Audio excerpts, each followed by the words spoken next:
Good evening, everyone. I'm the storyteller, here to help you fall asleep with these chilling horror stories. Before we begin, make sure to subscribe to the channel and like the video. I'd love to know where you're watching from and what time it is, so feel free to leave a comment. When you're ready, get comfortable and relax. It all started.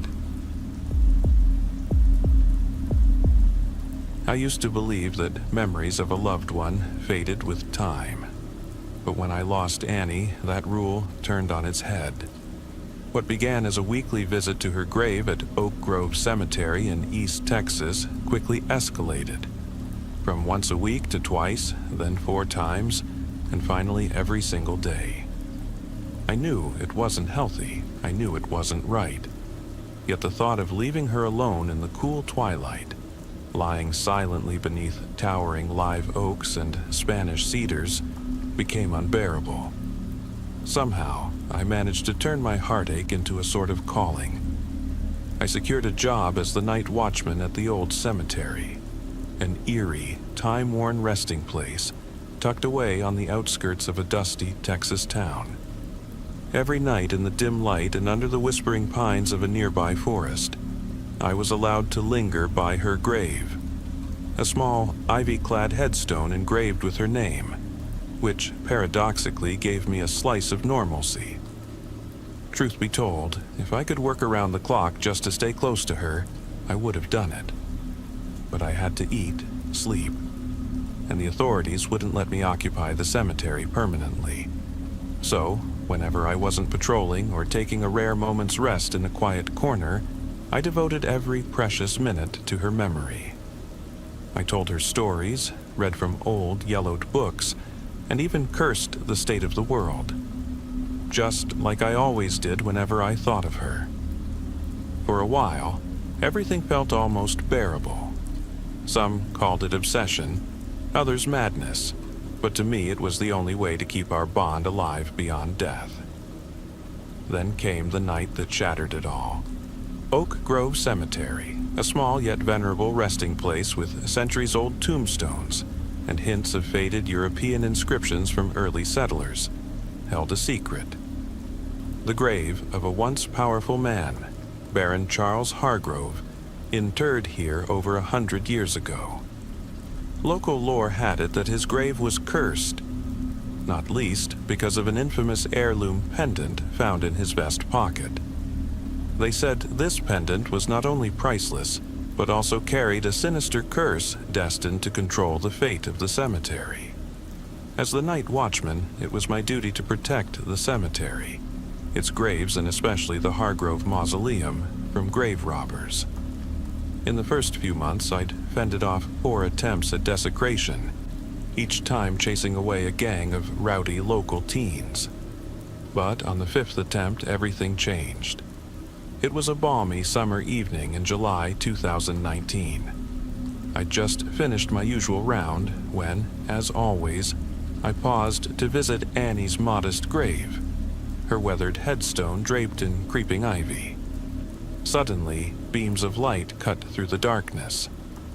Not again, I thought, as I saw the beams converging on the Hargrove Mausoleum. I assumed it was just a group of mischievous youths, but as the lights drew nearer, I recognized 3 scruffy figures. A hulking brute, almost ogre-like, a short, bald man with a sneer, and a mid-height fellow sporting a long, graying beard, all armed with battered shovels and deep in a heated argument. The moment they spotted me, the bald man jeered, "Well, if it isn't the local night watch always hanging around the graves." "I am," I replied firmly, stepping from the shadow of my wife's tomb to block their retreat. "Step aside," I ordered. "Can't do that," one of them retorted, and the bearded man added menacingly, "You know how things go around here, or you'll end up like the others." His eyes narrowed as he noticed something glinting in the beam of his flashlight, the Baron's pendant, carelessly hanging in his jacket pocket. "Hand over the pendant and maybe things will go back to normal," he taunted. Then chaos erupted. The hulking man lunged forward, tackling me to the ground and pinning me down as the three assailants pounced, beating me mercilessly until I nearly lost consciousness. Amid the clamor, I caught the bald man murmuring, "Haven't you noticed we've been watching this place for weeks? Why's the fella always lingering here?" His tone mixed curiosity with genuine fear. The bearded man bent over me, rifling through my jacket, first pulling out my wallet, then my ID. After scrutinizing it and glancing at Annie's grave, he said, "You're related to the Hargroves. That means we've got one more stop to make." Before I could muster a protest, he marched toward Annie's grave, raised his shovel, and struck the moist earth with a dull thud. "No," I groaned, helplessly watching as the three grave robbers unearthed my wife's casket. With trembling hands, the bearded man pried open the casket, retrieved the delicate silver necklace Annie always wore, and slipped it, and the cursed pendant, into his pocket. "And now it's your turn," he declared coldly as he advanced on me. Within 15 excruciating minutes, they dug a shallow new grave next to Annie's casket, and as I lay dazed and screaming, they forced me inside. They then piled earth over me and buried me alive. For what felt like an eternity, all went dark. I struggled, clawing at the soil, feeling the cold, damp night air brush against my face, until, at last, my hand broke through the loose, soft dirt. Gasping for air, bit by bit, I pulled my bloodied body from the grave.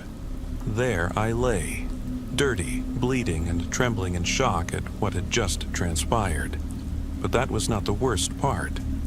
Summoning every ounce of strength, I sat up and saw that Annie's casket had been smashed open. And when I peered inside, her body had vanished without a trace. I collapsed, furious and bewildered that the grave robbers hadn't only stolen the cursed treasure, but also her remains. Those despicable bastards. Just then, as I stared numb into the star-studded Texan night trying to make sense of the horror, I heard the crunch of footsteps behind me. I turned to see a gaunt man with a face ravaged by decay, skin sagging like time-worn leather, slowly shuffling toward me with outstretched, trembling arms and a deep, ominous growl. What in the hell? I thought, leaping to my feet and scanning the darkness in panic. And there, half buried in the damp earth, lay the very shovel the robbers had used to entomb me alive. Without a second thought, I grabbed it as the undead figure charged, its filthy, claw-like hands flailing. Before it could strike, I swung the shovel with all my might. Its arc sent the creature's hideous head flying grotesquely across the mossy ground, its body crumpling lifelessly into the grass. Heart pounding, I sprinted toward the plain wooden fence that bordered the cemetery. As I passed by other tombstones, I was horrified to see that each one had been broken open, as if the gates of hell had been flung wide open. At first, I had thought the grave robbers had staged a massive heist, but time was too short for that. In the mix of sheer terror and dawning realization, I understood. It was the curse. I remembered the legend of the Baron's pendant. The thieves had taken the artifact, unwittingly awakening the dead from their eternal slumber. Now, they roamed the cemetery, and I feared that Annie might be among them.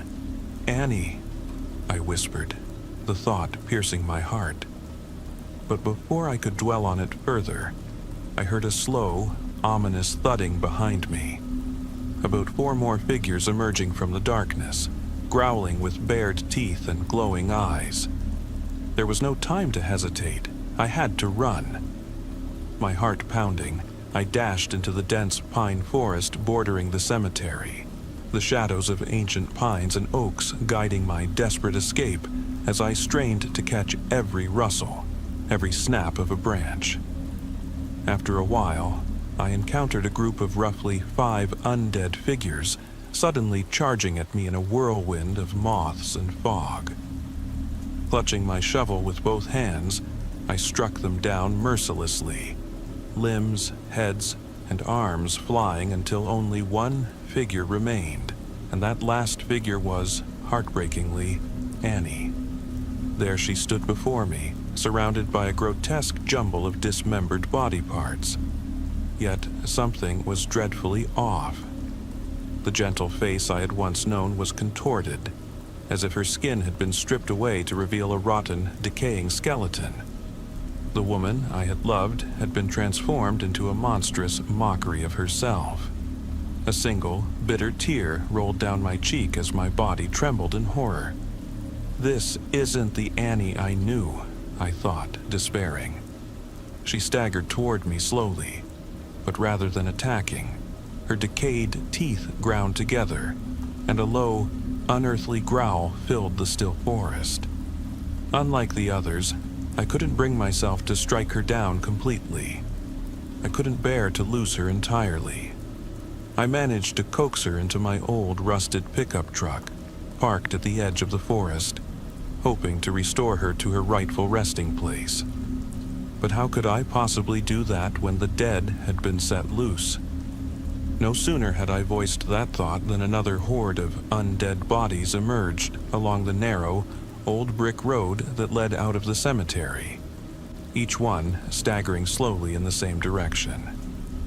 With a mixture of trepidation and determination, I followed them in my pickup until I saw the 3 grave robbers again. They had parked an old delivery van and were heading into a long-abandoned country bar, a rustic, venerable watering hole where the aroma of stale beer and old wood still lingered. My heart pounded as I realized it all must revolve around that cursed artifact, the damned pendant that had summoned this nightmare. Without hesitating, I sped ahead, running over fallen, reanimated bodies as I raced toward the bar. Over the roar of my engine, I heard the faint, dreadful growl of my undead Annie from the truck's back. "Don't worry, Annie. Soon you'll finally rest in peace," I muttered, just as I had always whispered by her grave. Inside the dim bar, only a few figures were present. A trembling bartender named Frank, whom I'd known since my youth and who'd spent many a night in that very place, and 3 drunken patrons. It turned out these 3 were none other than the very same grave robbers, now slumped over their beer mugs. "Give me back the pendant," I demanded, turning so that every eye was on me. "Not you again," the bald man grumbled, his gaze laced with disdain. "I'm serious. Give me back the pendant," I repeated, brandishing the shovel as if it were my only bargaining chip. "Listen, son," the bearded man growled. "We've got enough trouble already. You should be grateful you're still breathing. Even with that shovel, you won't get the revenge you're after." "But that's not why I'm here," I shot back. "What's it to you, then?" sneered the bald man. "It's about that cursed artifact you stole from the Baron's grave. It's been a curse on this land since forever, and by taking it, you've awakened the dead, set loose a horde that's now tearing this place apart." For a moment, there was absolute silence before a mocking laughter erupted. "So, you're telling me that by stealing the pendant, you raised the dead and now they're coming to finish us all off?" the bald man jeered. "Exactly," I replied, feeling the blood turn to ice as a paralyzing dread settled in. "You know what, kid? I never liked you at that cemetery anyway, but maybe you're not as dumb as you look. This is almost entertaining," the bearded man taunted. "This isn't a joke," I insisted. Then, as if on cue, the bearded man leaped from his stool, storming toward me and threatening, "Say it's a joke again, and I'll bury you back in the dirt." At that moment, 2 more undead figures crept into the bar from behind, taking up positions behind the 2 accomplices. "Behind you?" I tried to warn, but the bearded man slapped me hard and roared, "Shut up!" striking me once more. With a muffled cry, I wiped the blood from my lip. "Sir, you're making a mistake. You should turn around," I pleaded, But he struck again. "I told you, shut up!" In that instant, the bar descended into a bloodbath. The undead surged on the bearded man's cohorts, and as I watched in horror while they were torn apart amid screams and gory assaults, the bearded man began to scream in panic. "What the hell? This can't be happening!" Then, in a flash, the pendant, still hanging in his pocket alongside Annie's necklace, caught the light. Amid the chaos, the creatures closed in on him. I seized the opportunity. I ripped the pendant and necklace from his pocket and bolted into the back room of the bar. Glancing back, all I could hear was his ear-splitting scream as he vanished around a dark corner. I quickly smashed a window with my shovel, jumped out, and raced to the parking lot. I jumped into my pickup and, with trembling hands, floored the accelerator, crushing reanimated bodies under my tires as I sped back along the dark, wooded country road toward the cemetery. Once again, I could hear the ominous growl of my undead Annie coming from the back of the truck. "Don't worry, Annie, we're almost there," I whispered as I steered my truck toward the old cemetery. Once home, I unloaded her from the truck and dragged her, this lifeless, distorted remnant of the woman I once loved, to the venerable grave of Baron Hargrove. I tied her to an ancient oak, knowing that I had to return the cursed pendant to its rightful place before I could lay her to rest once more. With trembling hands, I pressed the pendant into the open grave of the Baron, covering it with fresh, damp earth, and hoped beyond hope that the curse would be sealed. "Let's hope this works," I murmured, staring into Annie's vacant, haunting eyes. I then set about returning her to her own grave, but before we'd made it halfway, her body collapsed, as if returning the artifact had triggered the end of the curse. Gently, I fastened her old silver necklace back around her neck. After placing her back into her casket and burying her a second time, I stood silently before her headstone for a long, heart-wrenching moment. The same way I always had before I retreated into the dark pine woods. I spent the rest of that night gathering the fallen creatures, bodies that, as the curse lifted, crumbled and became lifeless, as if by magic. It wasn't until dawn that I found myself back at the bar, where trembling bartender Frank and the two astonished grave robbers cowered in a shadowy corner. "Let's keep this between us, Frank," I said softly. Frank could barely utter a word. He only nodded, his hands shaking and his eyes staring blankly into space. I spent the remainder of that dreadful night returning to the cemetery again and again, carefully rebarreling the collapsed undead and digging 3 new graves, one for each of the 3 grave robbers who had buried me alive, defiled Annie's grave, and unleashed the curse upon our once hallowed cemetery. I wish I could say that, after that, everything returned to the way it once was, that I resumed my job as the night watchman and could sit by Annie's grave for hours on end. But when I looked into her now empty, lifeless eyes, I was painfully reminded that the woman I had known had died 5 years ago and was barely recognizable in this nightmare. So I quit my job as the cemetery guard and left that accursed place until one day, on the 10th anniversary of Annie's death, nearly 5 years after my last visit, I would return to recount these unspeakable events. The grave robbers, the cursed pendant, and the 3 extra bodies that haunted our cemetery. Even now, when I try to sleep at night, the ghastly images of those awakened dead pursue me. I pray that no one ever stumbles upon a forgotten cemetery in the deep woods of East Texas, a place where 3 unmarked graves lie, where the remains of an old aristocrat rest, and where the curse of a damned pendant still lingers in the darkness. When I was 11, my mother died from cancer in a Houston hospital. Most of my memories of her are steeped in that agony. I remember visiting her in the hospital, her fragile body weakened by endless treatments, and how my father insisted I stay quiet so I wouldn't add to her suffering. My entire childhood was overshadowed by the relentless specter of her illness. Now, in my late 20s, I am thankful that I still remember those times. Yet for years, anger festered inside me because those memories, the dying, feeble image of my mother, replaced the picture of a healthy, happy woman I never really got to know. While studying at the University of Texas in Austin, in one of the venerable, historic campus buildings near a local cemetery, life only grew harder. I had to work 2 part-time jobs alongside my studies since my parents had spent every bit of their savings on my mother's treatments. The very thought of leaving home was irresistibly appealing, for I could hardly bear living in that oppressive atmosphere with my father, a relationship that had become unbearably tense. Life in Austin's university scene was marked by relentless pressure and unyielding work.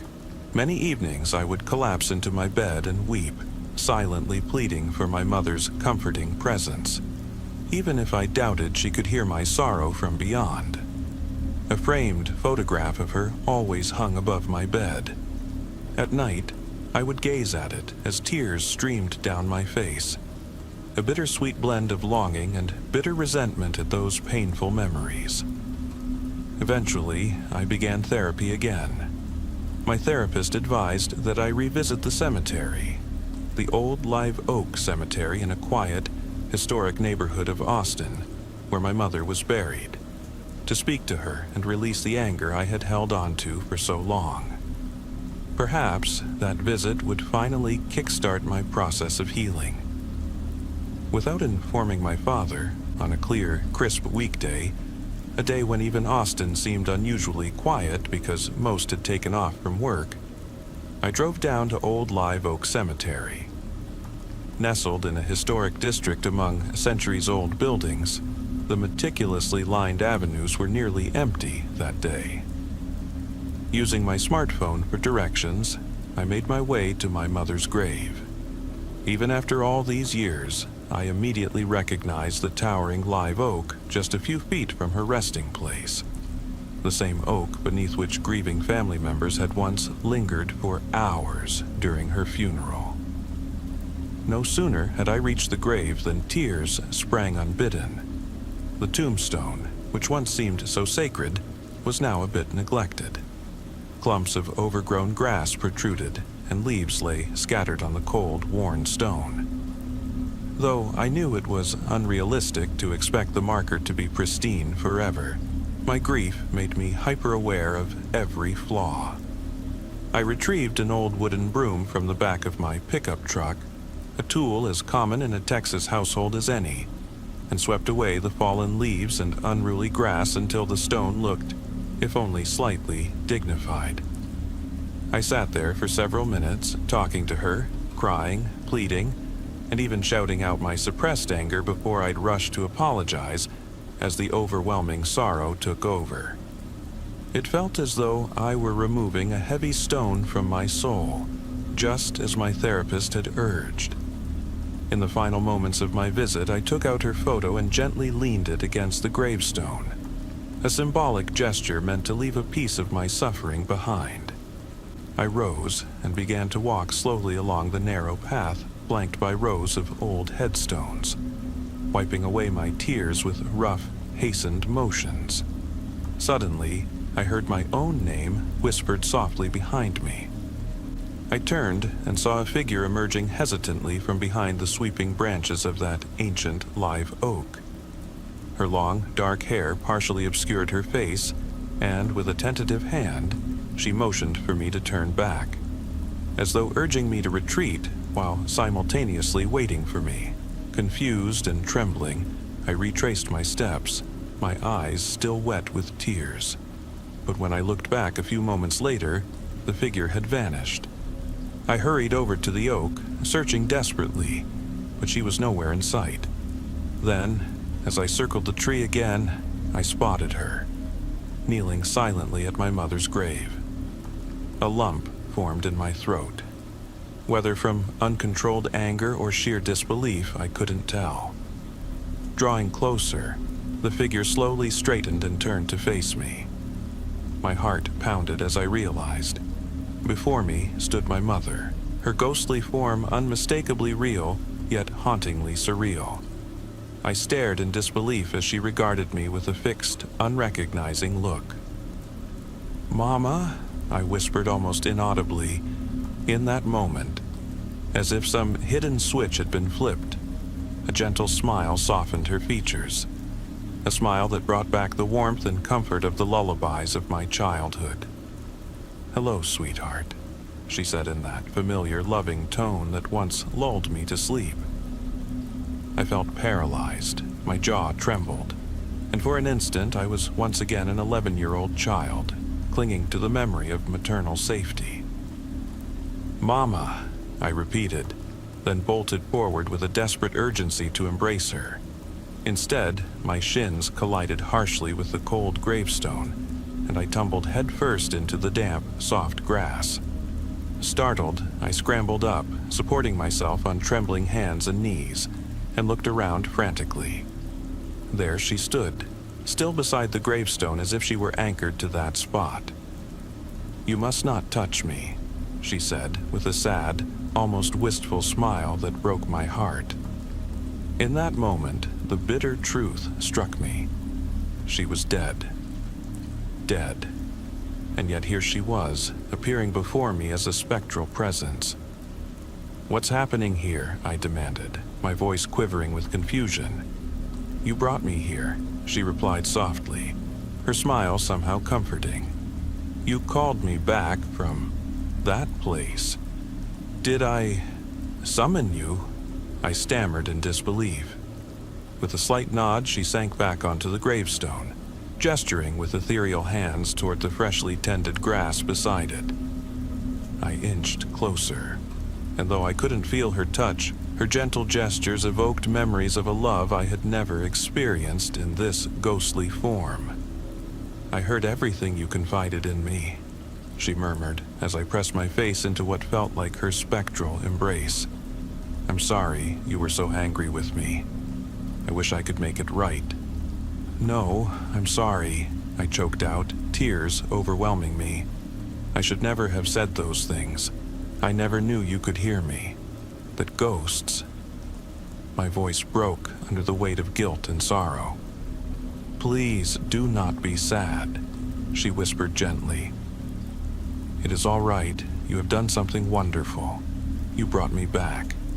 "Back? From where?" I asked, struggling for air as the pain subsided into a heavy, lingering silence. "From the flames," she murmured, her voice tinged with melancholy.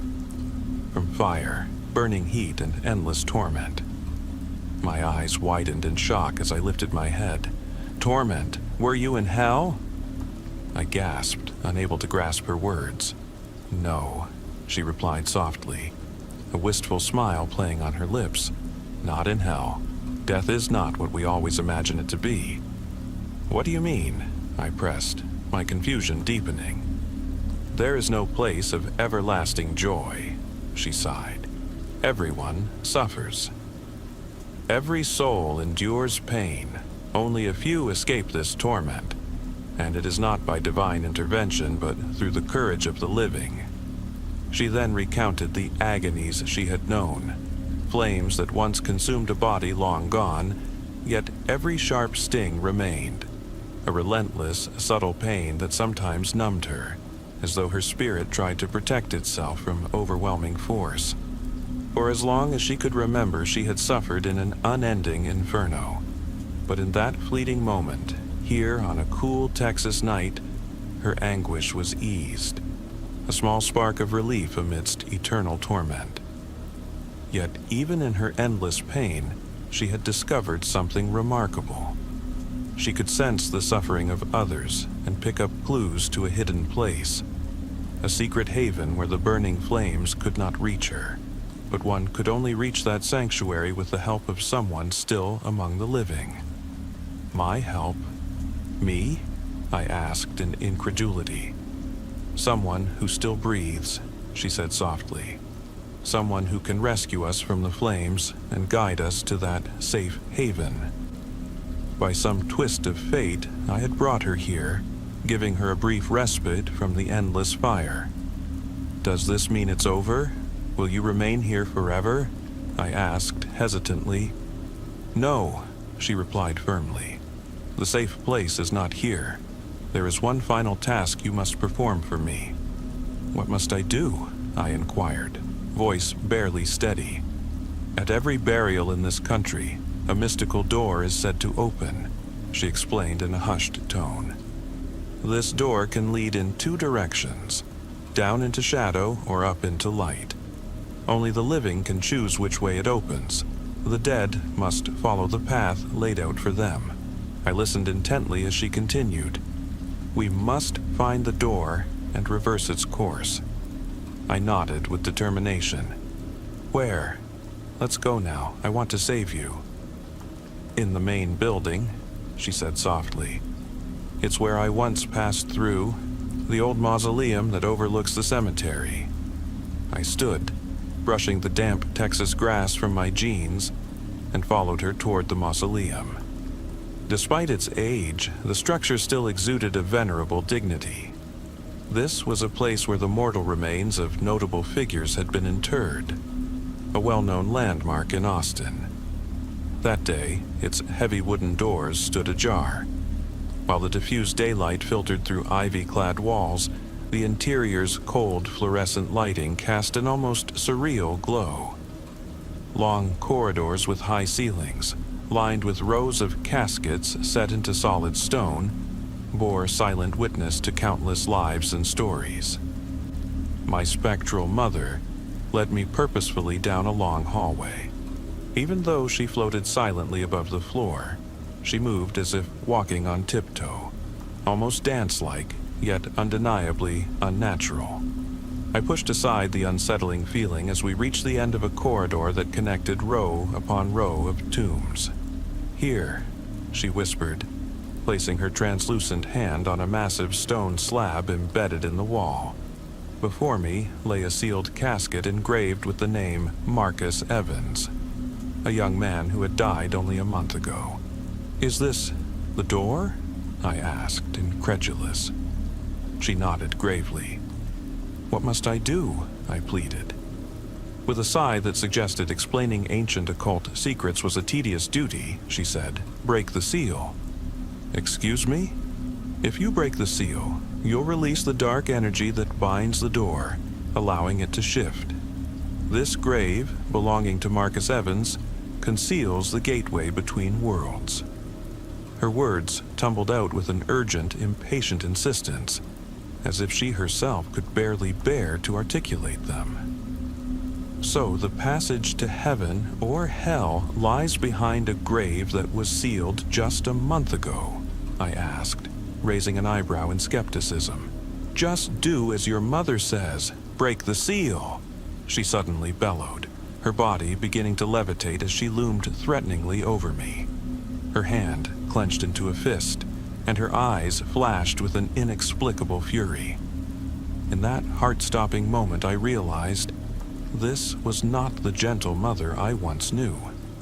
It was something else entirely, a sinister force intent on infiltrating that grave for dark purposes. I need a hammer. There's the right tool in my truck, I said, slowly stepping back from her hovering form. She nodded encouragingly, and I turned to head back toward the entrance. As I stole one final glance over my shoulder, I saw something that made my blood run cold, the outline of a figure that no longer bore my mother's familiar features. Gradually, its contours blurred, and several small horns emerged from its face, a grotesque detail that shattered any illusion of humanity. Panic seized me. I bolted from the mausoleum, sprinting to my pickup truck, its engine now growling ominously in the cool evening air, and fumbled with the keys, hand shaking as I inserted one into the ignition. When the engine roared to life, a blood-curdling howl burst from the building, nearly stopping my heart.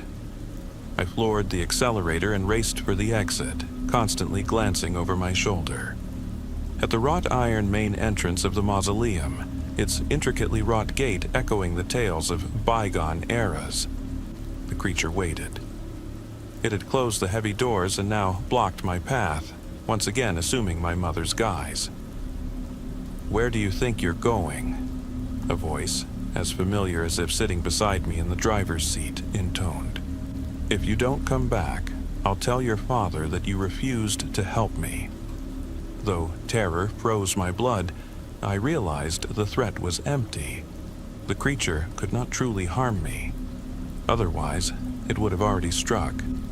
It was merely enforcing its dark will. "I don't have a hammer with me. I need to fetch one," I lied, even as my heart pounded like a runaway freight train. Its eyes narrowed, and I pressed harder on the gas pedal. Suddenly, it lunged at me, its outstretched hands reaching menacingly. For a moment, I braced for impact, but then it passed through me as if I were nothing more than a shadow. A cold shiver ran down my spine as I reached the gate and forced it open with every ounce of strength. The unearthly creature had failed to seal the entrance. In my rearview mirror, I caught one final glimpse of it, hovering just inside the gate as if watching me leave. And then, when I dared to look away, it was gone. To this day, I remain uncertain about the true nature of that ominous presence. A darkness with motives that remain shrouded in mystery. It haunts me, a reminder of how many others it may have deceived, or still deceives, in pursuit of its malevolent plan. I fear what might happen if it ever succeeds. Since that fateful day, I have spoken of this incident to no one, except my father, my last remaining parent, with whom I now try to mend our fractured bond. My final memory of my mother was once of her painful, feeble passing in a hospital bed. Now, that image has transformed. Instead of the dying, sickly woman, I see the ghost of my mother, with blazing, anguished eyes and a dark, unresolved purpose that I cannot yet fathom. And so I am left to wonder whether some doors, once opened in silence, are better left forever closed, especially when the price is the awakening of ancient, malevolent forces. It began on a raucous, stormy night in the small frontier town of Dry Creek, Texas. A night when a violent tempest battered our community like a runaway steer. We had gathered at the Lone Star Saloon, a time-worn establishment with weathered, creaking wooden beams and the hearty aroma of smoked brisket and homemade chili wafting through the air. Faded sepia photographs of long-gone cowboys and dusty rodeos hung on the walls, while the low glow of vintage lanterns lent the room an air of bygone honor. I pulled my sturdy denim jacket tighter, proudly sporting the colors of our local high school football team, and glanced at my companions, Emily and Cody. Emily, with her penetrating blue eyes and flowing auburn hair, sat across from me. Her warm smile brightened the room despite the wrath of the storm. Cody, a broad-shouldered, ever-optimistic fellow with a roguish spark in his eyes, squeezed into the booth beside me. Although Cody wasn't a Dry Creek native, his ma came from one of the old Texas ranching families. He'd quickly become one of us. "All right, John," Cody drawled with a playful grin as he raised his hand toward the old handcrafted beer mugs behind the bar. "Tell us that story about the Moonrock Phantom one more time." I smiled and took a slow sip of our locally brewed apple cider before beginning. Legend has it that at the old Confederate cemetery on Moonrock Hill, a resting place for soldiers from the Civil War, there roams a restless spirit. They say her name was Astrid, a woman wrongfully accused of witchcraft in the 1850s and brutally executed. Ever since, her cursed ghost has haunted the graves, exacting vengeance on anyone who dares defile this sacred ground. Emily leaned forward, her eyes alight with a mix of curiosity and trepidation. How eerie, as if the past is still breathing out here. I shrugged, a wry smile tugging at my lips. Some folks claim that on quiet moonlit nights you can spot strange flickers of light and hear soft, sorrowful whispers, as if the souls of fallen soldiers and wronged women weep for Astrid's unavenged suffering. They even say she can cause objects to move on their own. All of that only deepens the aura of mystery around Moonrock Hill. Cody arched a skeptical eyebrow. Come on, John, you're not really buying into this ghost tale, are you? My gaze drifted toward the cemetery, perched atop a low hill just beyond Dry Creek and already shrouded in swirling mist. I'm not sure. There's something about that place that sends chills down my spine. I've visited a few times. It's an ancient burial ground draped in centuries-old Spanish moss, bordered by weather-beaten stone markers that stand as silent sentinels to a troubled past. Each time I'm there, I feel as though I'm stepping into another era. Emily edged closer, her voice trembling with a blend of excitement and fear. Maybe we should go there ourselves, just to see if Astrid's ghost is truly as restless as they say. A subtle flush warmed my cheeks, both from the eerie idea and from the secret hope of impressing her. That sounds like an adventure. What do you say, Cody? I'm game, Cody exclaimed. Let's make it a real midnight escapade. After feasting on smoky ribs and freshly poured Lone Star lager, our minds buzzed with thoughts of supernatural encounters. As the sun dipped behind the mesquite trees and the sky blazed with fiery oranges and reds, we set out for Moonrock Hill Cemetery. Emily drove my old pickup truck along a dusty road, while Cody rattled in his beat-up '62 Chevy as we approached the cemetery. A sprawling, isolated graveyard encircled by open, windswept plains and dotted with gnarled live oaks heavy with Spanish moss. The wind moaned like a lonesome outlaw, stirring dry leaves as the weathered tombstones stood in solemn rows, each whispering tales of honor and heartache. The air was thick with anticipation as the storm roared overhead, dark clouds swirling and distant thunder grumbling like an old ballad. There we were, my heart pounding in sync with the impending storm, alongside Emily and Cody, determined to confront the supernatural shadow that had haunted the moonlit nights of Dry Creek for generations. In truth, part of me longed to prove my mettle, and perhaps win Emily's heart. We stepped cautiously onto the cemetery grounds, our boots crunching on parched, wind-blown gravel. The flickering beams of our flashlights animated the cold stone markers, casting eerie, dancing shadows in the darkness. "Watch it, John," Emily whispered teasingly. "Don't go waking up the dead." I chuckled, though my pulse raced with the thrill of the unknown and the electric energy of Emily's presence. "Relax. The dead here aren't looking for new housemates," Cody added in his deep, half-mocking tone. "Yeah, John, you wouldn't want to end up as the next hero of these haunted souls." Our laughter briefly echoed among the ancient markers, though a palpable tension lingered. The wind howled through the oaks, its mournful cry sending shivers down my spine. As we ambled along, I noticed several headstones with inscriptions so worn they were nearly illegible, as if some vandal had deliberately desecrated this sacred ground. "Look here," I called, pointing at the defaced markers. "Seems someone's been tampering with the graves." Emily's eyes widened, a sorrowful frown creasing her face. "That's awful. Who would do such a thing?" Cody shrugged nonchalantly. "Probably a bunch of rowdy teenagers stirring up trouble. Still, we ought to be careful. Never know what else might be lurking around here. If this ghost truly exists and is here to guard these hallowed grounds, I can see why she'd be enraged," I murmured softly, my anger simmering at the thought of disrespect to those who once defended their honor. "Her name was Astrid," Emily interjected. just as the first rumble of thunder rolled across the darkening sky. I looked at her, puzzled. Moonrock Phantom, that's just a nickname. She had a name. Astrid. Where did you learn that? Cody pressed.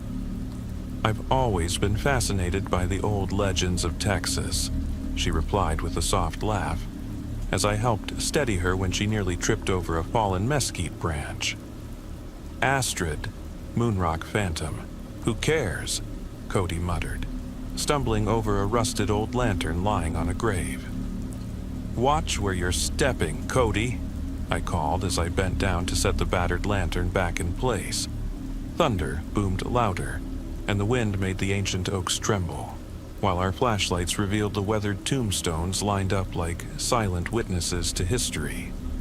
The atmosphere seemed laden with the sorrow and secrets of ages past, and I couldn't shake the feeling that unseen eyes were tracking our every step, perhaps the lingering spirits of the fallen. Check out that mausoleum, Cody suddenly exclaimed, his voice trembling with a mix of excitement and dread. It looks as old as Texas itself. In the dim glow, hidden in the farthest corner of the cemetery, stood a dignified mausoleum adorned with intricate, weathered carvings reminiscent of old frontier craftsmanship. My gaze drifted to the flickering candles that cast wavering shadows upon the cold stone. Emily had noticed it too. Who lit these candles? She whispered, her voice quivering. Cody grinned conspiratorially. Maybe Astrid's trying to set a proper ambiance, even in the hereafter. Caught between Cody's insistent daring and Emily's growing apprehension, I slowed my steps. My flashlight's narrow beam revealed the mausoleum's mysterious aura, drawing me in even as my gut screamed caution. I'm not so sure, folks, I said hesitantly. Maybe we should turn back. Cody scoffed. Come on, John, don't be such a scaredy cat. We're here to experience something extraordinary. I think I've had enough excitement for one night, I replied, just as another deafening clap of thunder nearly drowned out my words. Emily's brow furrowed with concern. No, John's right. This feels all wrong. For a long, tense moment, I stood frozen as Emily moved closer, but Cody's determined gaze never wavered from the ancient mausoleum. All right, y'all, I finally declared in a firm tone, more to convince Cody than out of boldness. We need to respect this mausoleum and these sacred resting places. Tonight's adventure is over. It's time to head back. Yet Cody was unyielding. As we neared the cemetery's edge, his eyes locked onto a weathered grave. Just one more look. What if Astrid's body still lies in the crypt? He urged, his curiosity overpowering his caution. Emily stepped back, her eyes wide with terror. We can't disturb the dead. That's not a good idea, I added, as Emily gripped my arm, silently pleading that we leave Cody behind. Fine, then I'm going in alone. Y'all stay out here, Cody insisted. So there we stood before the venerable mausoleum, our breaths forming small clouds in the chilly Texan night.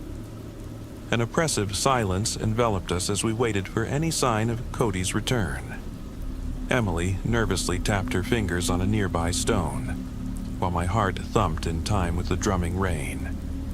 The silver moon cast an otherworldly glow on our anxious faces, and every gust of wind made us flinch, as if the shadows of the past were stirring to life. John, Emily began, but I interrupted. I'm going in, you stay here. I'm not leaving, she protested with a strained smile. Cautiously, I stepped into the mausoleum. An icy chill crept up my spine as an almost otherworldly scent, like aged leather and desert rain, filled the air. The ancient structure loomed ominously before me. Its Gothic arches and meticulously carved stone reliefs whispered silent stories of honor, loss, and betrayal from the old days of Texas. The once vibrant stained glass windows were dark and lifeless, and only the trembling beam of my flashlight danced along the stone columns. Latin inscriptions and faded English verses, etched long ago by grieving souls, seemed to pulse with hidden anguish, as if preserving the legacy of forgotten heroes. The atmosphere was so heavy that time itself appeared to hold its breath, a place where the boundaries between life and death blurred into a mournful waltz. "Cody," I called into the cold, oppressive darkness, but my voice was swallowed by the echoing void. Determined to find answers, I pressed on. I couldn't return empty-handed. The narrow beam of my flashlight guided me deeper until I reached the entrance of the central crypt. With a deep, steadying breath, I stepped inside, ready to confront the fate that awaited my stubborn friend. What my eyes beheld seared into my memory. Cody's lifeless form sprawled across the cold stone floor, his eyes frozen in eternal terror. His face was marred by grotesque wounds and disfiguring scars, as if some unholy force had savaged him. Over him loomed a dark, spectral figure. That ghostly presence could only be Astrid, or what remained of her. Once a respected woman of Dry Creek, after her tragic downfall in the 1850s, wrongfully accused of witchcraft and executed, her spirit had transformed into a vengeful curse. Her once pristine white dress was now ragged and soiled, and her hollow, icy eyes burned with an unnatural fire. Clutched in her bony hand was a blood-stained knife, a grim symbol of the horrors she enacted. A deep, guttural laugh, as if burdened by the sorrows of 100 lost souls, filled the crypt. Despite the paralyzing terror that gripped me, a steadfast resolve kindled within. I would not allow Cody's sacrifice to be in vain. The closer I approached the spectral figure, the more the crypt seemed to vibrate with malignant energy, as if the very walls trembled with unspoken grief. The stench of decay and ancient desert rot invaded my senses, while the shadows along the stone columns appeared to stir with life. Clenching my flashlight as though it were a talisman, I raised it high, directing its beam straight at the ghastly apparition. "Let him go," I commanded in a quavering yet resolute voice. "Set him free." Astrid's mocking laugh twisted into a sinister hiss. Her ghostly eyes narrowed, and from her cracked, withered lips slithered a single, chilling word: "Desecrator." A blood-curdling scream tore through the silence, and without a moment's thought, I bolted for the exit. Behind me, Astrid surged forward with a speed that defied nature, her translucent form distorting in the darkness as her derisive wail chased me relentlessly. Bursting out of the mausoleum, I shouted for Emily to run. Her eyes widened in abject terror, and without hesitation she fled into the night. Clearly, she too had witnessed something unspeakable.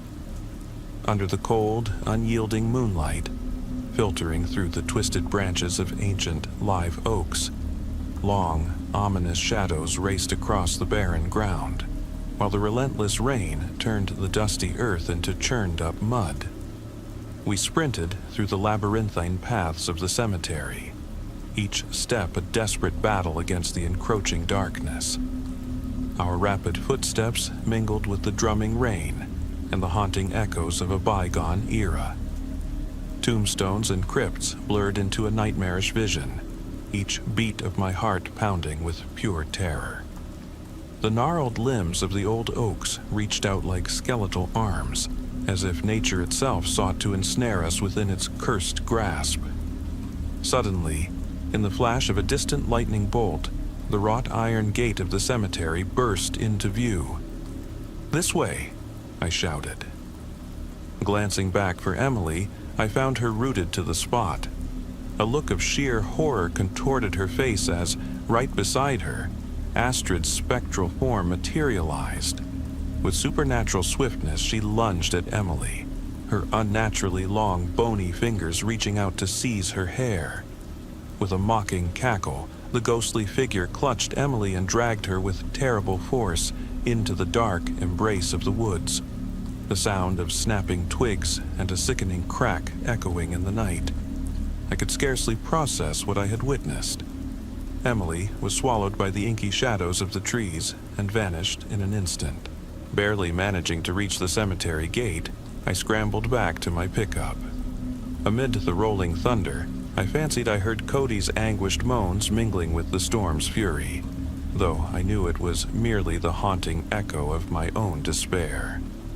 That night, the tempest not only plunged Dry Creek into darkness, but also flooded nearly a quarter of the region.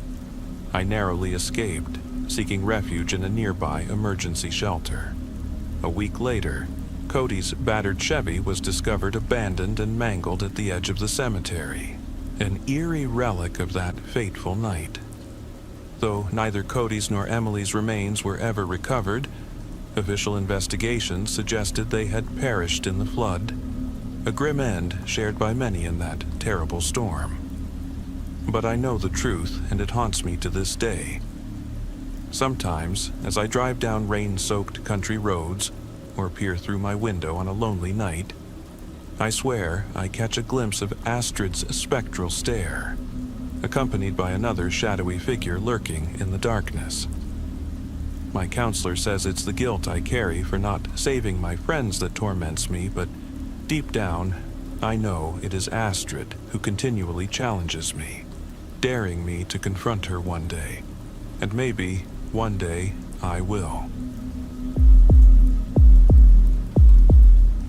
Behind my former high school, Cedar Grove High, lies an old cemetery perched atop a small hill on the outskirts of the quiet town of Oakwood, Texas.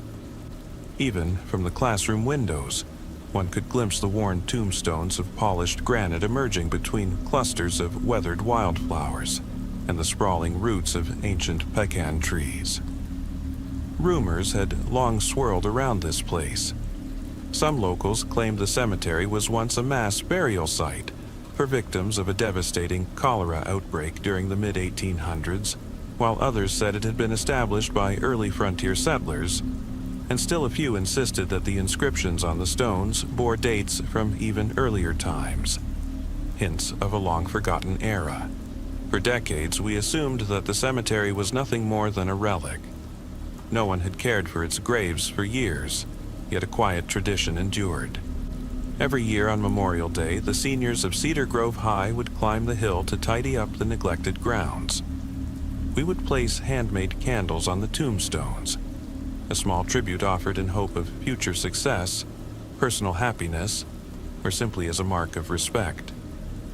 After school, many of us sought refuge in the cemetery's silent corners. The cool shade beneath towering trees provided a welcome escape from the noisy bustle of the schoolyard. Some even swore that the cemetery exuded a mysterious aura, as though the departed still lingered nearby. One classmate, once the star pupil of our sophomore year, attributed his academic achievements to his habit of studying before an imposing family grave. Every evening, immediately after the results were posted, he would light 3 candles in gratitude to the unseen forces he believed watched over him. Everything changed 4 days ago. Our afternoon class was suddenly interrupted by the resonant toll of an old church bell, accompanied by the deep, rhythmic drumming that seemed to echo from the hill itself. Look, there's a funeral procession passing by. What? I thought no one used that cemetery anymore? I heard the coffin was smaller than usual. They say it belonged to a little child. Oh my God, I can't even imagine what that family is going through. Hey, why don't we go and take a look? At that moment, my good friend Sam clapped me on the shoulder, and I turned to him in surprise. Come on, he whispered. A few of us are curious. There's really nothing better to do. Since nothing urgent was keeping me, I joined the lively group gathered outside our classroom. Finding the new grave wasn't hard at all. Scattered remnants of white burial papers lay around, and even after the ceremony seemed over, the heavy scent of burned candles clung to the humid afternoon air. Out of respect, we placed our own candles on the grave, lowered our eyes, and murmured quiet prayers while some classmates arranged small bouquets of wildflowers on the modest stone altar. As I waited for my candle's flame to begin its gentle flicker, I stole a furtive glance at the tombstone. Carved from solid granite and polished so smoothly that I could almost see my reflection, it was clearly the resting place of someone from a well-regarded family. "This is Lila Hayes," Sam murmured as he carefully read the elegant inscription in a faded Gothic script. "It says here she was just 18 years and 4 months old." He paused and lowered his voice further. Strangely, there's no birth or death date, just this mysterious text beneath.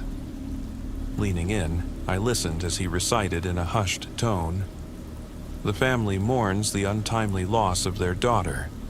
May the eternal judge pardon her sins, and may the shade of the ancient oak guide her toward the light." "It's so eerie," another student whispered, and silent nods passed among us.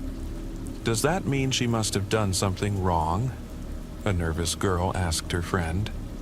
"Shh, that's no way to speak of the dead," someone admonished quietly. Tension filled the air. While most of us quickly finished our prayers and retreated back toward the school building, I lingered a moment longer and respectfully set my candle on the stone.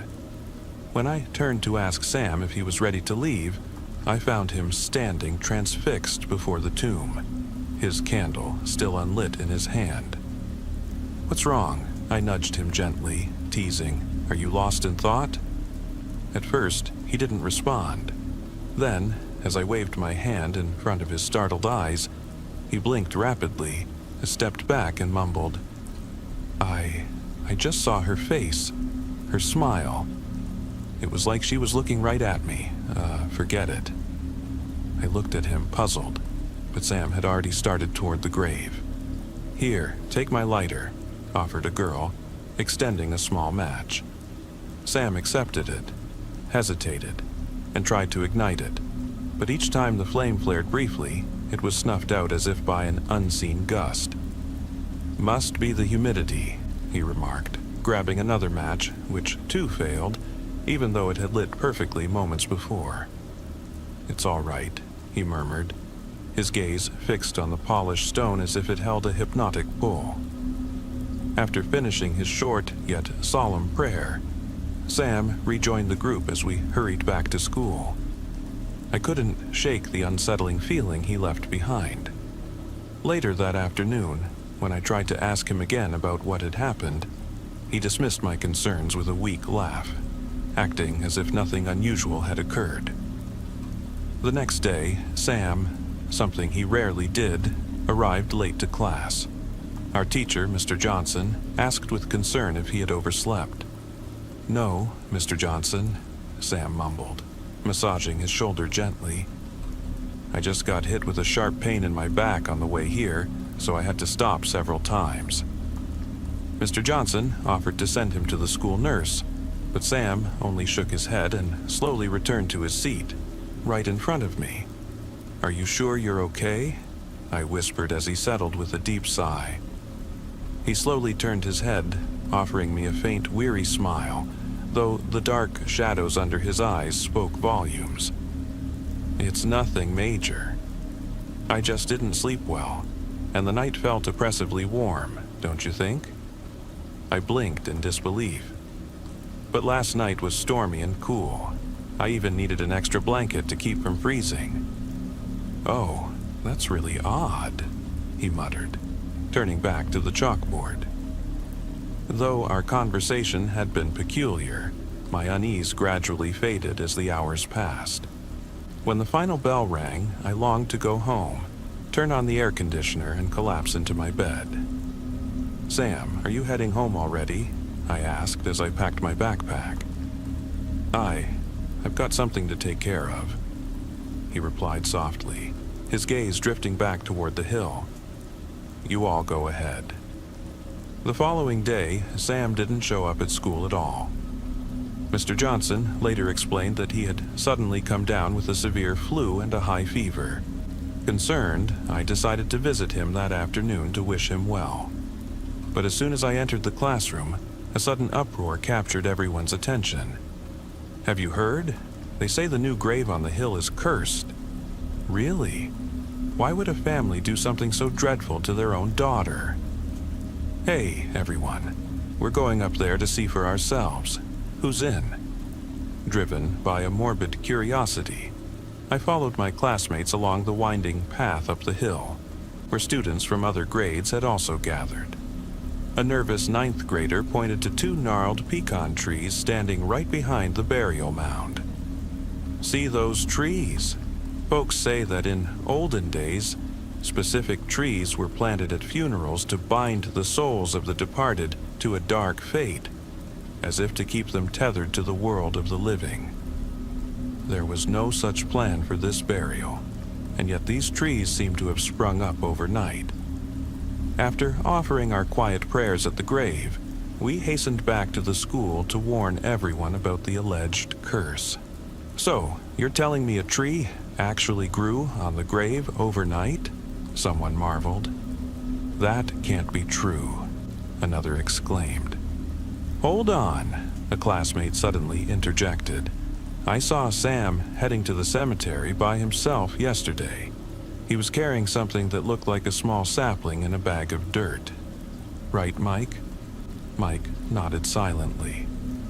We were all wondering what he was up to, but nothing seemed overtly strange. Shortly afterward, our class president, Luke, pulled me aside in the bustling hallway. "You're good friends with Sam, aren't you?" he whispered. "Haven't you noticed something's off with him lately?" I briefly recounted the odd behavior I'd observed over the past few days. His face turned grave as he hesitantly added, "Mr. Johnson asked me to check on Sam after school, just to be sure he was all right. I'm too scared to go alone. Will you come with me?" Worried for my friend, I agreed without hesitation. We arrived at Sam's modest one-story house, just a few blocks from the school, in only minutes. I lingered by the wrought iron gate while Luke knocked at the front door. "Hello, we're classmates from Cedar Grove High," he called out. "Is anyone home?" After a long moment of silence, an uneasy feeling settled in. Sam's mother was normally home during the day, busy with chores and dinner preparations. Was she not here? I shared my concern with Luke, whose brow furrowed in worry. But then, shouldn't Sam still be inside? Suddenly, we heard a sharp knock from an upstairs window, and my stomach sank, for it sounded as if it came from Sam's bedroom. We rushed to that window, which I immediately recognized as belonging to Sam. Luke knocked again, calling his name, but there was only silence. "Should we call an ambulance?" Luke asked, his voice trembling with fear. "You do it," I replied as I edged closer to peer inside. With some effort, I managed to slide the heavy wooden shutters aside. In that instant, a chill wind, colder and more oppressive than any typical Texas summer breeze, swept past me, as though death itself had whispered through. Luke jumped back in alarm. What is happening here?" Before I could answer, I heard a familiar voice whisper my name behind me. I spun around, but no one was there. "Luke, did you just hear Sam calling?" I asked, scanning the dim room. "No, I didn't hear anything," Luke replied hastily, tucking his phone away. Soon enough, an ambulance arrived, and Sam's parents appeared. His mother, distraught and huddled in a corner of the living room, murmured desperate prayers while the paramedics carefully placed Sam on a stretcher.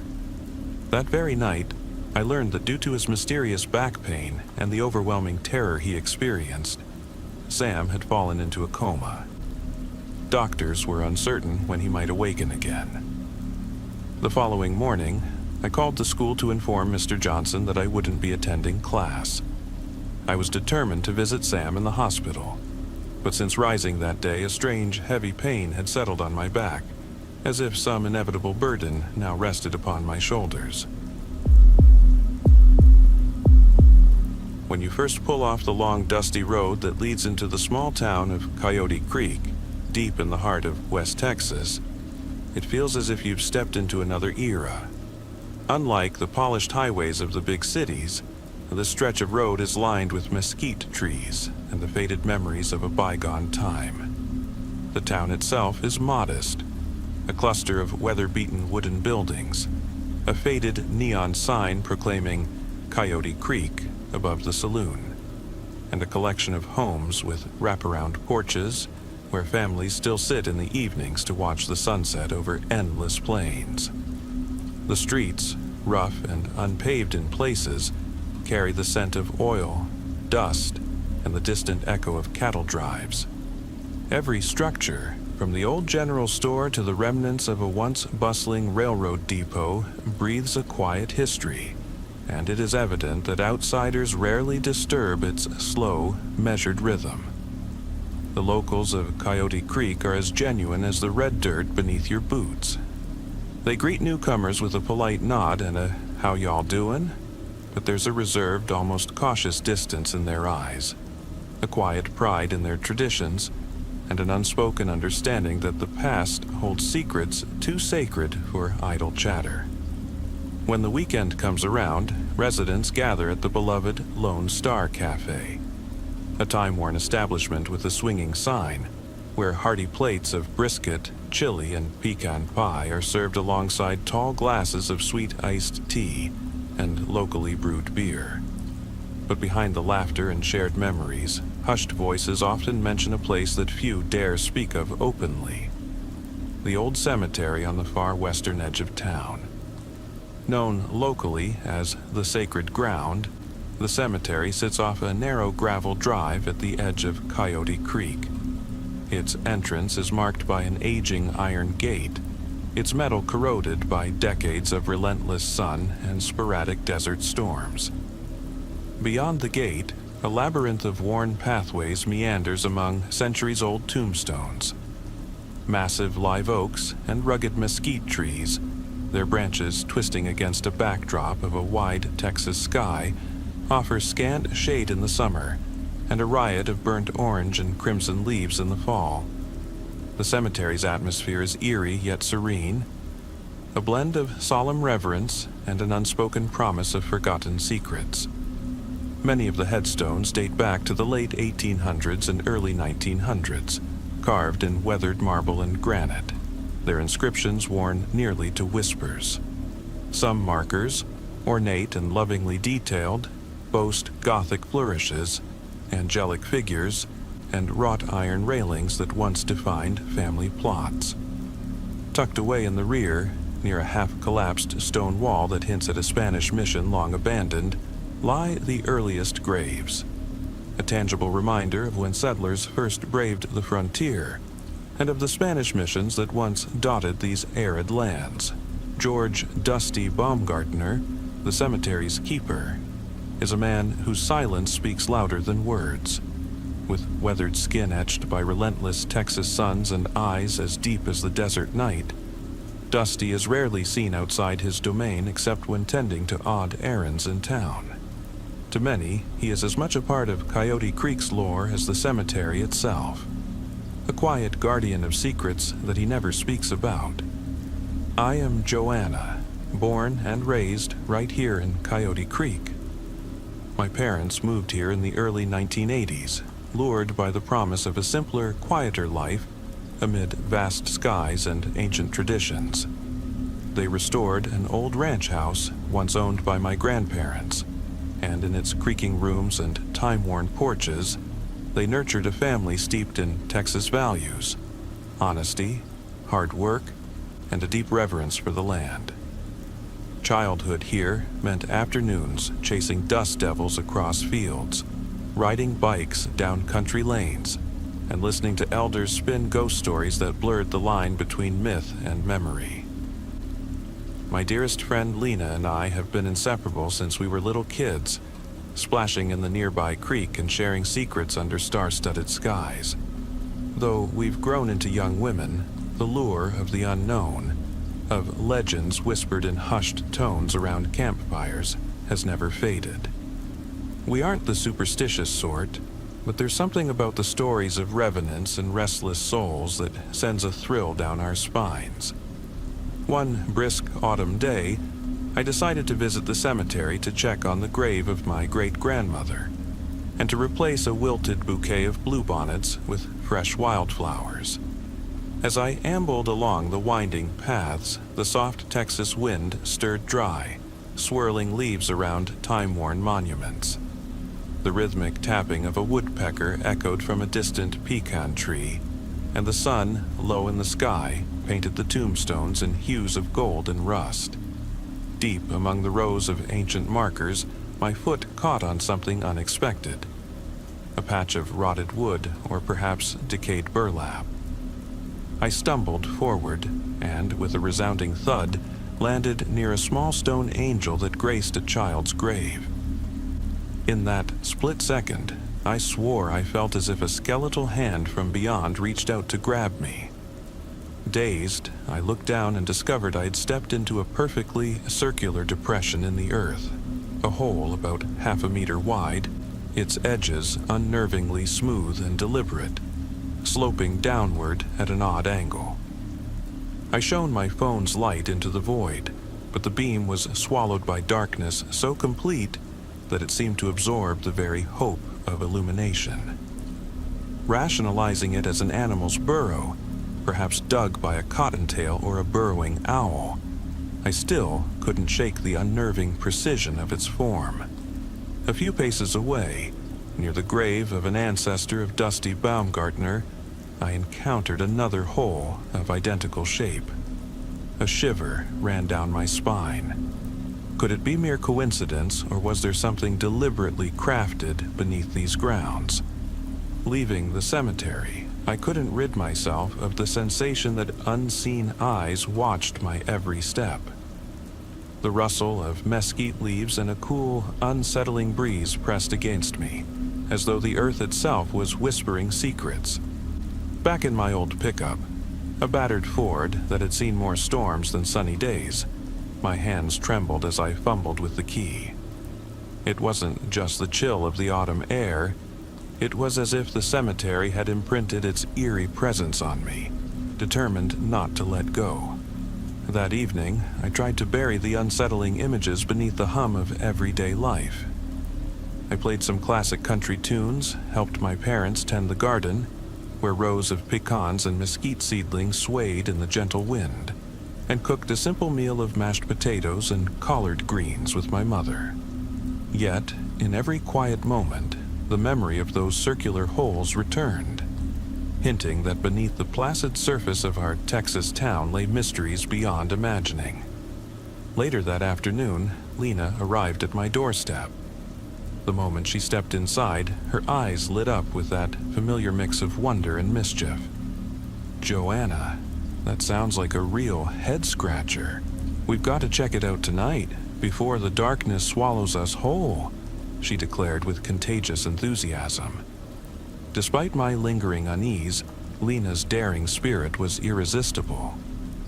We gathered our gear, sturdy flashlights, our smartphones, a well-worn notebook for jotting down every detail, and, not without a touch of Texan bravado, an old baseball bat handed down from Lena's father.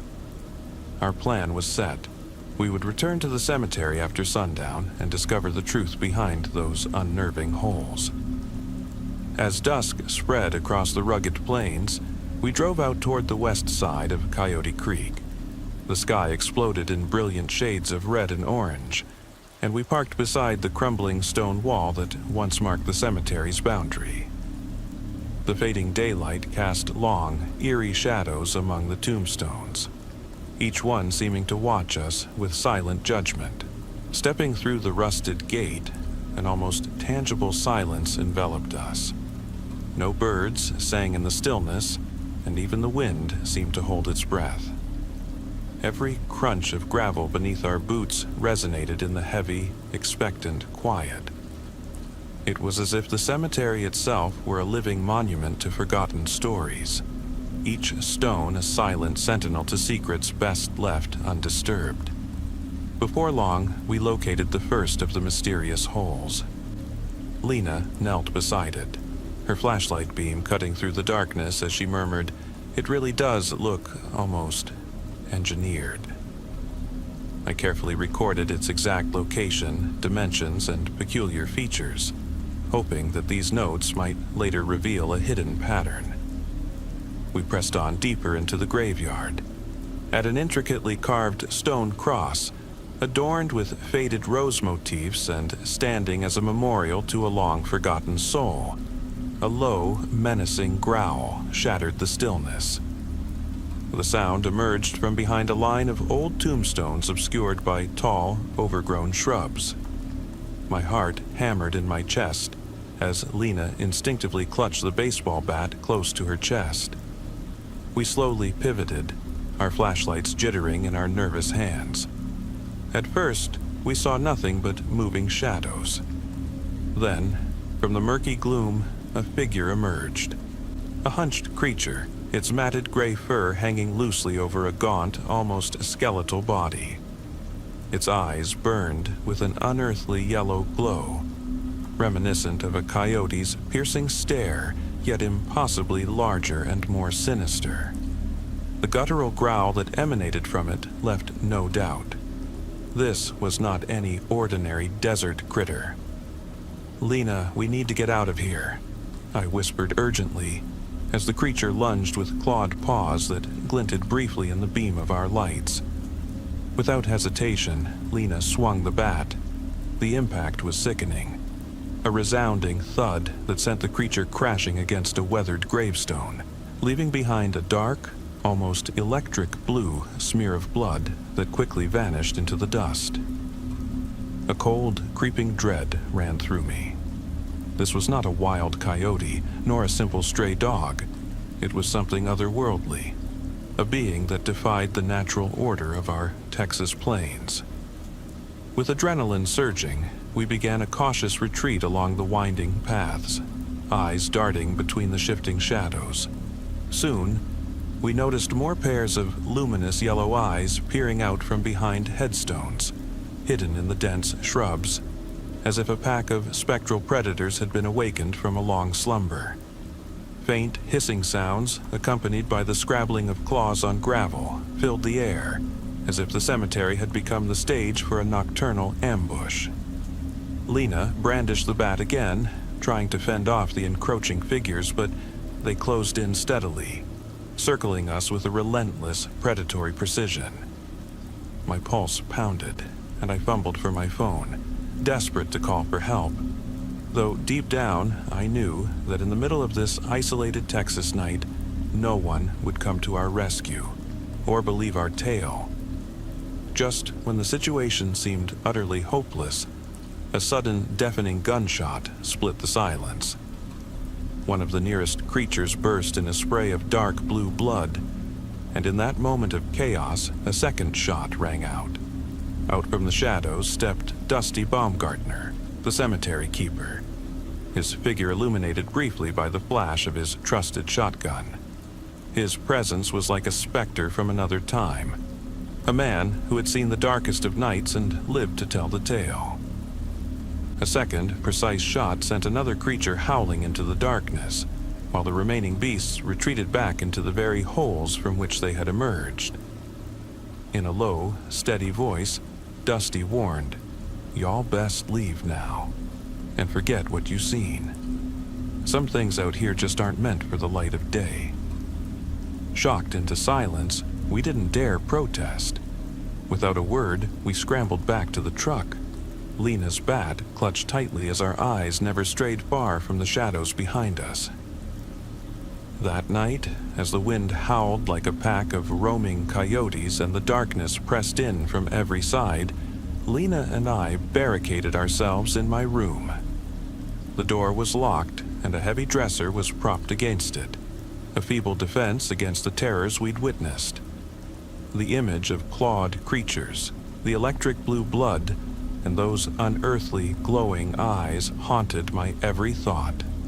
A reminder that what we encountered was only the beginning of something far more sinister. The next morning, determined to understand the inexplicable events, I delved into research. I combed through dusty books at the Coyote Creek Library, poring over texts about Texas folklore, Spanish mission legends, and frontier superstitions. I made discreet inquiries with elderly residents, some of whom shared whispered memories of ghostly apparitions and cursed grounds, while most offered only guarded silence. One venerable neighbor, Mrs. Haberman, a lady whose wrinkled hands and tired eyes held decades of stories, confided that in her youth, folks spoke of the revenants rising on moonlit nights from the sacred ground, creatures said to feed on the souls of the departed. Then, on a stormy evening, when rain battered the windows and the wind howled through the deserted streets of Coyote Creek, there was a knock at my door. To my astonishment, Dusty stood there once more, draped in a weathered duster and drenched by the relentless downpour. In a hushed tone, he pressed an old parchment wrapped in a tattered piece of cloth into my hands. "Read this, if you must, but mind what you're wishing to know," he murmured before vanishing into the tempest.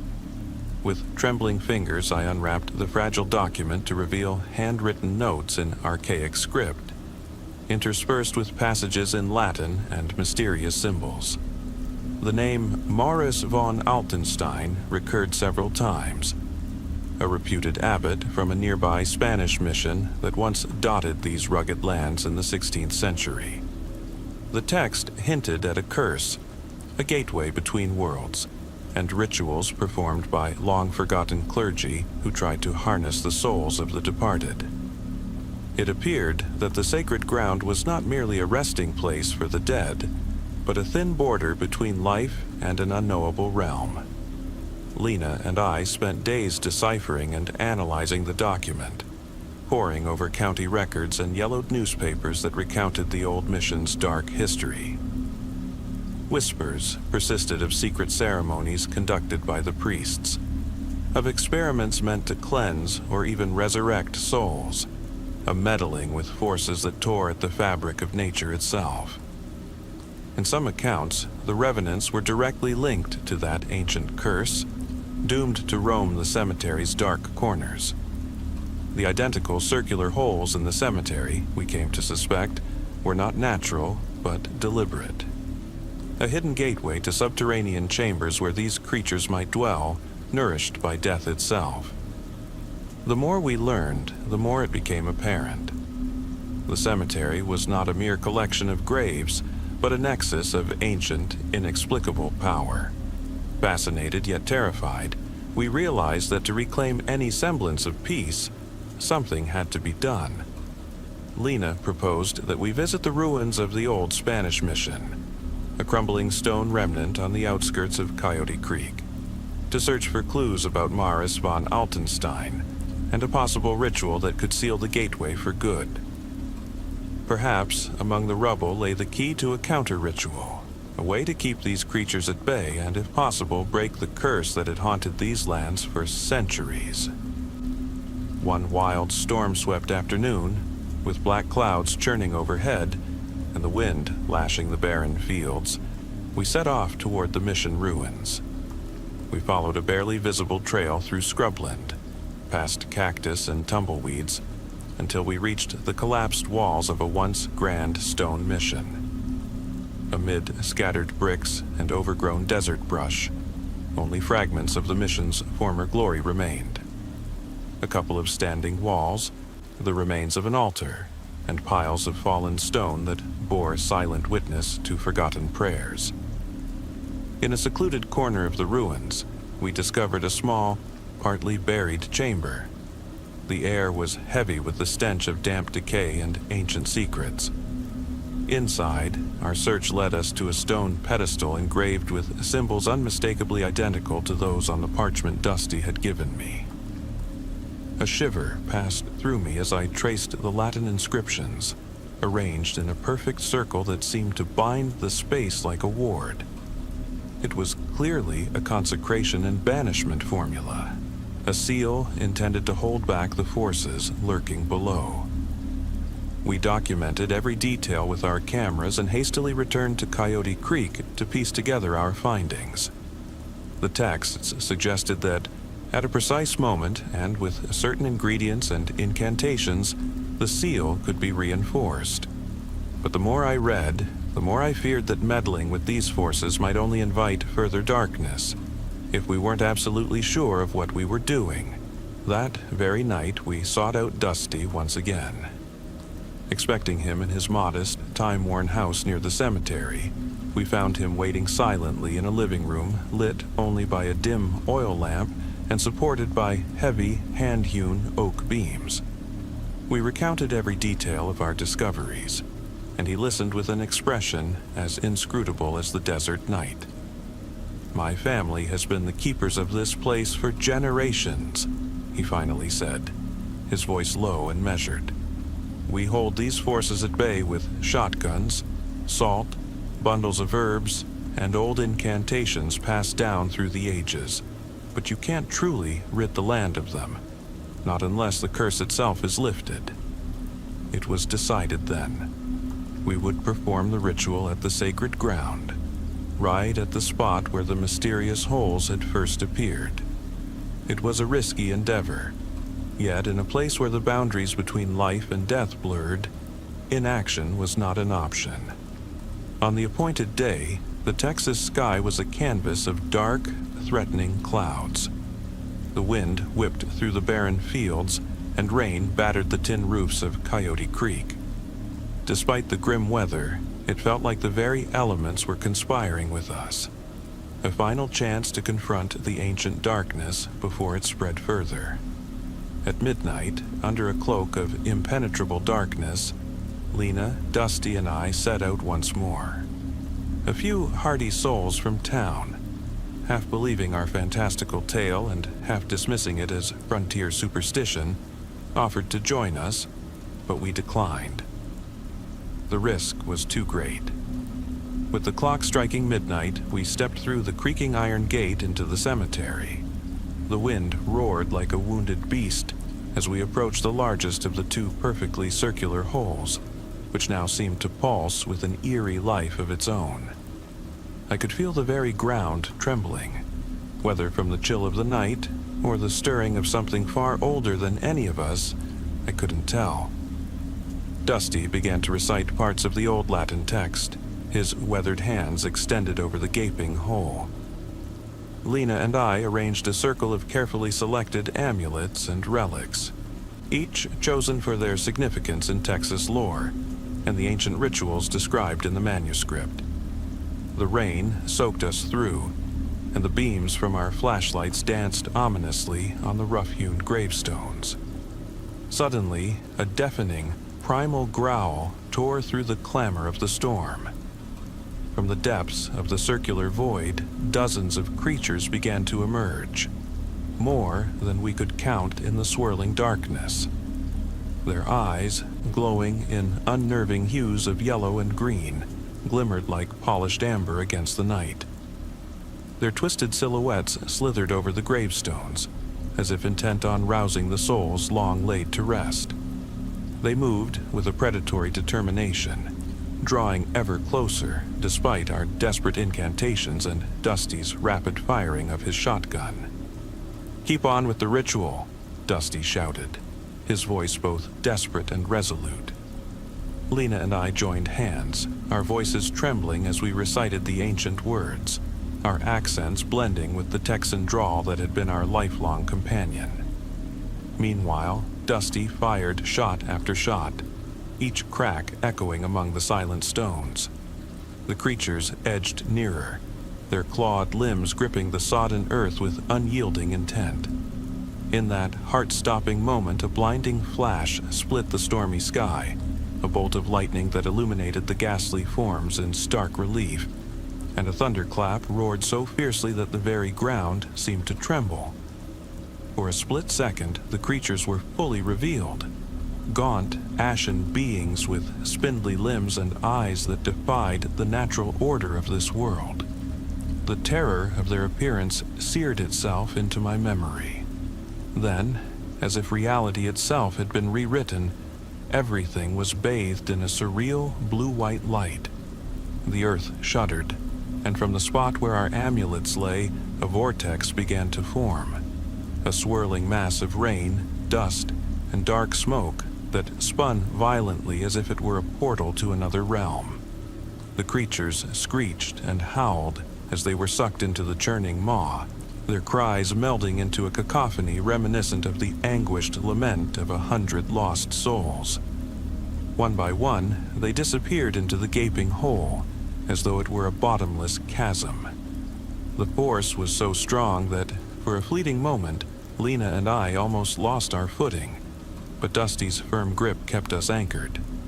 Then, as suddenly as it had begun, the vortex vanished. The wind died down, and the rain resumed its ordinary, almost mournful patter. Before us lay only a shallow, muddy depression, its edges still marked by a faint reddish glow that quickly faded into the darkness. A near unnatural calm descended over the cemetery. Dusty exhaled heavily, leaning on his well-worn shotgun, while Lena and I sank to our knees in disbelief. We were not sure whether we had accomplished the unthinkable or merely postponed an inevitable reckoning. No sign of the creatures remained, only the steady rain, the oppressive darkness, and the ancient gravestones, silent witnesses to our desperate gamble. In the days that followed, Coyote Creek seemed transformed.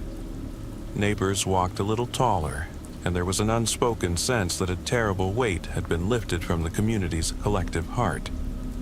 No one spoke openly about that fateful night, yet the change in the air was palpable, as if the cemetery's malignant hold had been weakened, even if only for a time. Lena and I gradually returned to our daily routines, but deep inside, we knew nothing would ever be quite the same again. We had seen things that defied logic and understood that in our rugged Texas landscape, the boundary between life and death was perilously thin. Dusty Baumgartner remained as enigmatic and solitary as ever, offering only a curt nod when our eyes met, a silent acknowledgement of the price we had all paid. I began chronicling every detail of that harrowing ordeal in a leather-bound notebook, my private testament to the secrets of the sacred ground. Perhaps one day these records would serve as a warning to future generations, a reminder that some mysteries are best left undisturbed, that in the quiet corners of West Texas, legends can come startlingly alive. Though we never learned if the mysterious holes would ever close entirely, for many nights we avoided the cemetery. Yet sometimes, when the wind rustled through the mesquite and the stars blinked coldly overhead, I could swear I heard a soft, almost imperceptible whisper, a murmur from the earth, a promise that the boundary between our world and the unknown was never truly sealed. Years later, as spring breathed new life into the dusty land and the cemetery was bathed in gentle daylight, Lena and I walked its hallowed grounds once again. The tombstones, now softened by the touch of time, exuded an almost peaceful dignity. The air was filled with the chirping of birds and the delicate scent of rain-soaked desert blooms. At the very spot where the largest hole had once opened, all that remained was a shallow depression, overgrown with tender green grass and wild bluebonnets, a quiet testament to nature's power to both heal and conceal. The old cemetery still stands on the western edge of Coyote Creek. Travelers passing through, drawn by its weathered beauty and the mysterious allure of a bygone era, marvel at its silent grace, unaware of the ancient, restless forces that still linger beneath its surface. In long, cold winter nights, when the wind moans through the empty streets and the full moon casts eerie shadows on the rugged landscape, locals exchange whispered legends, tales of dark figures that drift among the gravestones, of soft scratching sounds from deep within the earth. while the younger ones share these stories around flickering campfires. The older generation listens in solemn silence, their eyes betraying memories of nights much like that fateful one. I have learned much from those dark days, about the fragile boundary between the seen and unseen, about the power of our land and the secrets it holds. Though my heart will always belong to Coyote Creek, I now carry with me the knowledge that beneath even the most tranquil Texas surface, something ancient and restless may stir. Something that manifests in perfectly circular holes, in long-forgotten rituals, and in the haunting glow of eyes that do not belong to our world. And yet, despite everything, I remain. For Coyote Creek is not only a town of secrets, but a community bound by history, by tradition, and by the unyielding spirit of those who call it home. Here, where neighbors stand shoulder to shoulder, and old stories are kept alive, we find the courage to confront the darkness, and perhaps, within the silence of an old cemetery, discover a spark of redemption that reminds us always to cherish life and honor those who have passed.